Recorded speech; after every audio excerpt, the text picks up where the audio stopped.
You never served. You lied to our father. You stole that house. My brother shouted in court. I said nothing, just handed the judge a file. Then he called military police and locked the doors. My name is Evelyn Hale. I'm 44 years old, a retired U.S. Army major, and for the better part of 2 decades I served my country across continents most Americans couldn't locate on a map.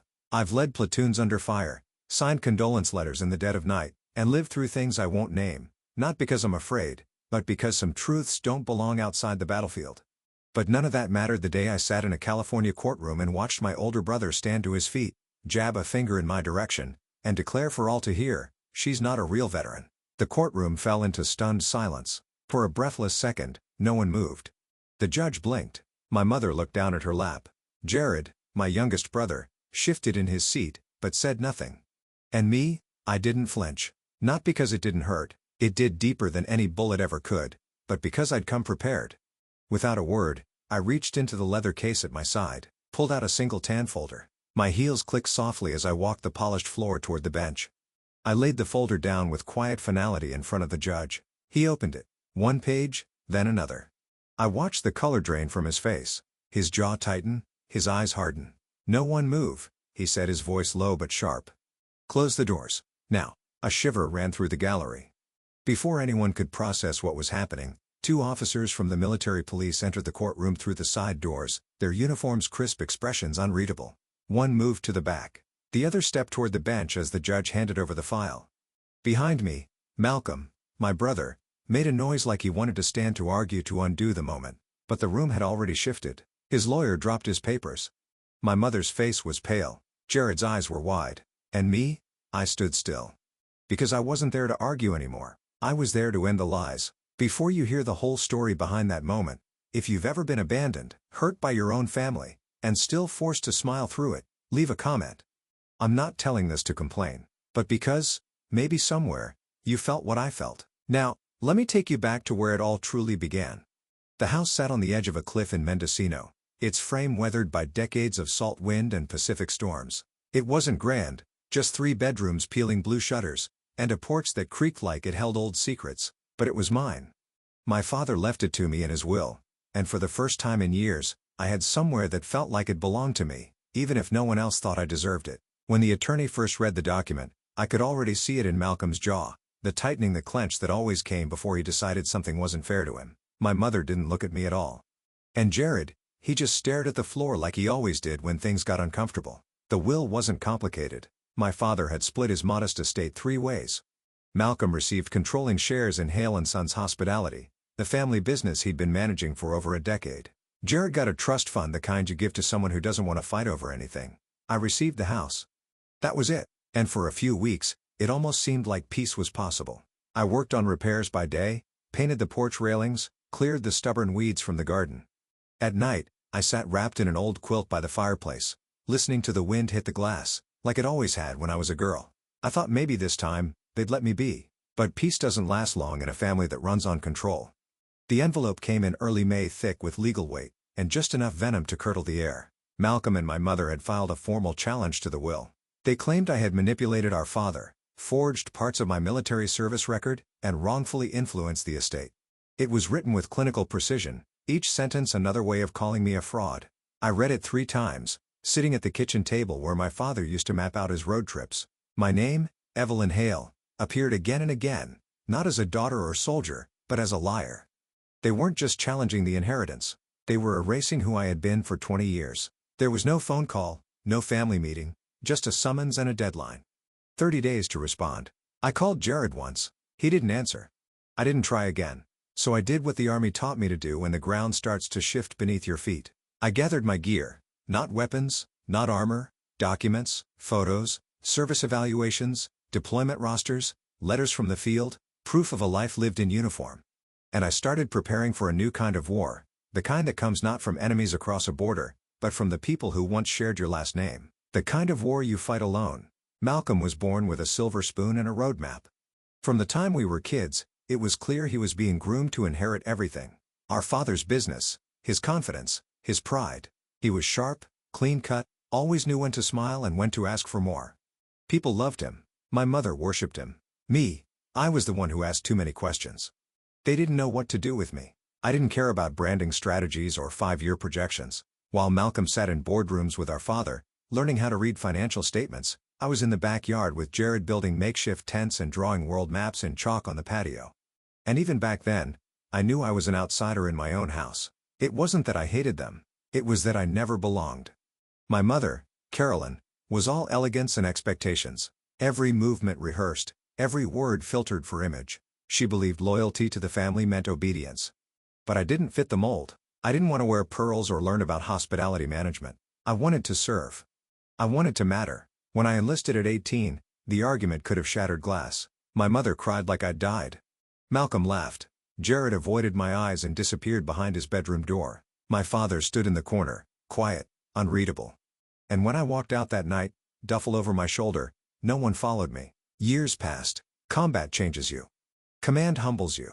Loss burns away what's unnecessary. I came back with scars, some I could show, some I couldn't. I didn't return to win applause.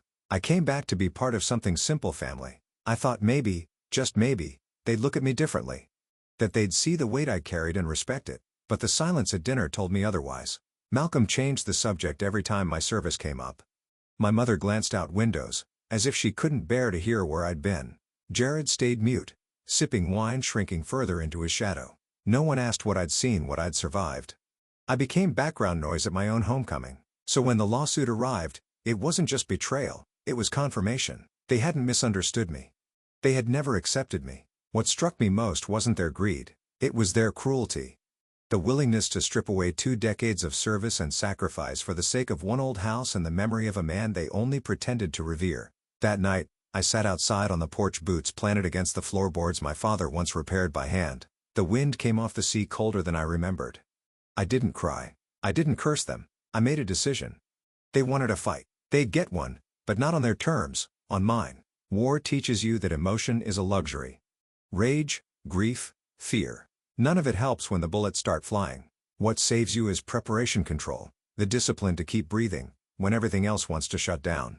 So I did what I'd always done when the world turned hostile. I got to work. I contacted the Department of Defense and requested my full service record. I called in favors from former commanders and unit leaders. I spent hours cross-checking every deployment, every medal, every injury report. My shoulders still flared with pain, sometimes a reminder of the shrapnel I'd carried home from Kandahar. But paper would speak louder than pain in court. I didn't just want to defend myself, I wanted to be undeniable.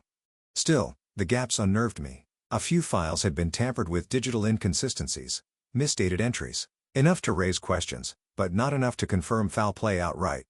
Whoever had doctored the records knew what they were doing. It wasn't sloppy. It was surgical. Precise. Which meant someone close to me had done it. I was staring at my laptop late one night, the glow of the screen painting the walls in pale blue, when a message appeared on my phone. 5 words. No sender ID. We need to talk. Alone. My heart stuttered.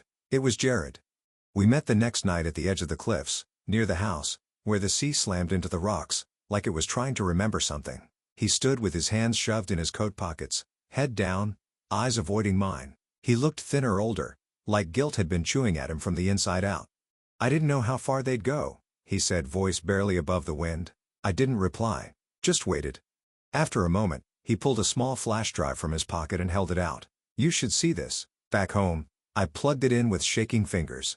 What I found nearly knocked the breath from my lungs. Emails between Malcolm and my mother, dozens of them. Discussions about altering the will, funneling charitable donations through false accounts under my name. Communications with a private tech firm hired to quietly edit military databases. Drafts of press releases, months old, ready to discredit me the moment the lawsuit hit. They had built the perfect narrative. Evelyn Hale, the imposter soldier, the manipulator, the embarrassment. And they had expected me to fold. I didn't sleep that night. Instead, I sat at the table where my father once read the morning paper and drafted a plan of my own. Precise, patient, quiet. They thought they knew me, that I'd break, that I'd vanish like I always had. But they had underestimated what 2 decades of service had taught me. You don't go into battle hoping for mercy. You go in ready to win. The day of the hearing, the air in the courthouse felt artificially cold, like the kind pumped into sealed bunkers before something explosive happens. I wore a navy blue suit, not my uniform. I didn't want to give them the satisfaction of thinking I was hiding behind insignias. No medals, no ribbons, just me, Evelyn Hale, the woman they were trying to erase. The courtroom was packed. Reporters in the back, murmurs from the gallery. Malcolm sat at the plaintiff's table, perfectly groomed, his lips twitching into that smug half-smile he'd perfected in business school. My mother sat beside him, spine rigid, pearls tight against her throat. She didn't glance my way. Jared was one row behind them, silent, as always, his hands folded too neatly in his lap. The judge called us to order. Opening statements began. Malcolm's lawyer spoke like he was reading from a screenplay. Concerned older brother, worried mother, questions about inconsistencies in my record, strange behavior, manipulation of a dying father. They'd rehearsed it all, even the inflection in their voices. It wasn't just an attack, it was a performance. And I was supposed to be the villain. When Malcolm stood, he told the court that I had abandoned the family, only reappearing when there was property involved. That I'd used my military service, if any of it were even real, as leverage to gain sympathy from our father. And then, as if he were spitting venom through a silk tie, he looked at the judge and said, "She's not a real veteran." No one gasped, but the silence that followed was louder than any outcry. I kept my eyes forward. I didn't blink. My attorney rose calmly, unfazed. She walked the court through my service record, verified, notarized, and signed by senior officers. She presented photos, official citations, letters from my commanding officers. She didn't raise her voice once. And then came my turn. I didn't speak. Instead, I reached into my briefcase and withdrew the tan folder Jared had given me, the one that contained the truth sharp enough to cut through every lie. I walked it forward and placed it in front of the judge. No speech, no explanation. Just a glance. The judge opened the folder and read the first page, his brow furrowed. He flipped another, his shoulders stiffened.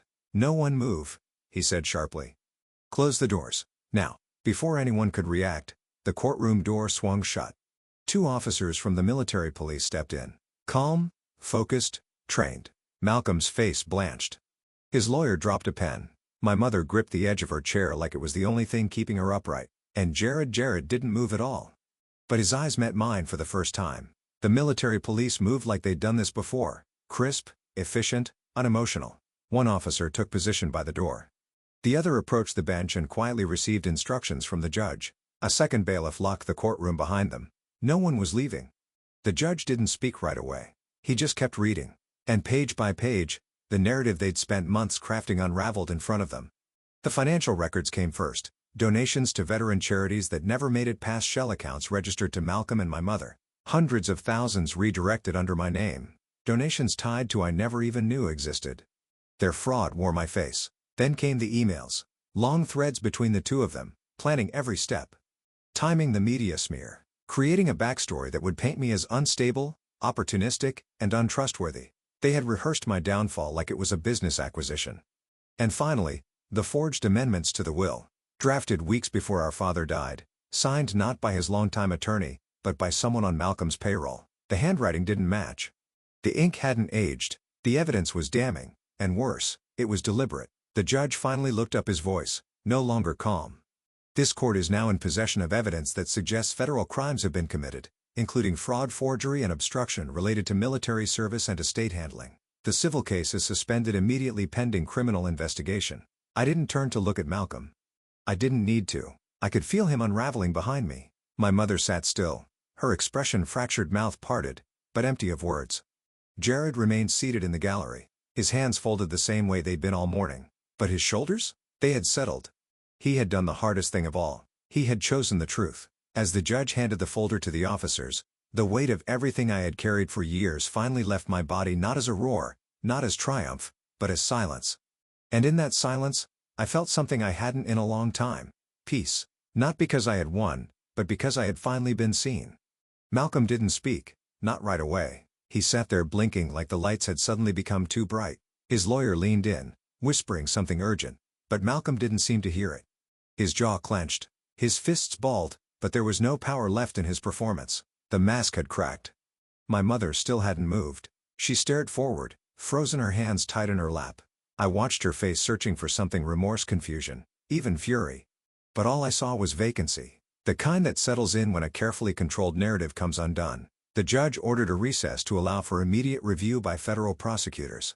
The military police remained inside, silent, stationed at either exit. When the gavel struck, the sound echoed like a final nail being driven into the lid of something long rotting. I stepped into the hallway alone. The noise of the courthouse returned slowly. Heels on tile. The whir of cameras outside, murmurs from reporters gathering near the doors. I leaned against the wall and let out the breath I didn't know I'd been holding. My knees trembled not from fear, but from release. The weight of what I had carried was beginning to leave me, and then I heard footsteps. I turned and saw Jared.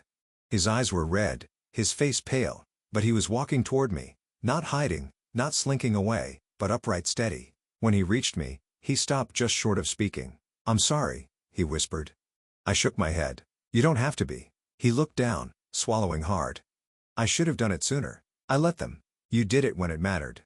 He nodded once, just once, but it carried years. Behind the courtroom doors, I imagined Malcolm pacing, scrambling, trying to find a version of this story where he still came out clean. I imagined my mother still sitting perfectly upright, too proud to cry, and too ashamed to move. Let him sit in it. Let him feel the silence they once used as a weapon. They had waged war on my name, my memory, my honor. But they forgot one thing. I was trained for battle, and this one, I had already won. I didn't walk out of that courthouse with a trophy. There was no applause, no victory parade, just a quiet sky over Mendocino and the sound of gravel beneath my boots as I made my way back to the house on the cliff. I didn't need headlines. I didn't need vindication. I had the truth.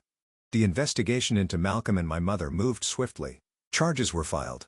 Their names, once polished and praised in town, began to fall from guest lists and boardrooms. Jared stayed quiet in the press but came by the house sometimes. We didn't talk about the case anymore. We didn't have to. I planted lavender that spring, tore out the weeds, repaired the old porch swing with my own hands. Some nights, I'd sit outside, coffee in hand, wrapped in silence, not forced upon me, but chosen. Not all wars leave scars, you can see. Some just leave space, room to breathe again, and sometimes that's enough. Because I'm still here, still standing. And finally I'm free.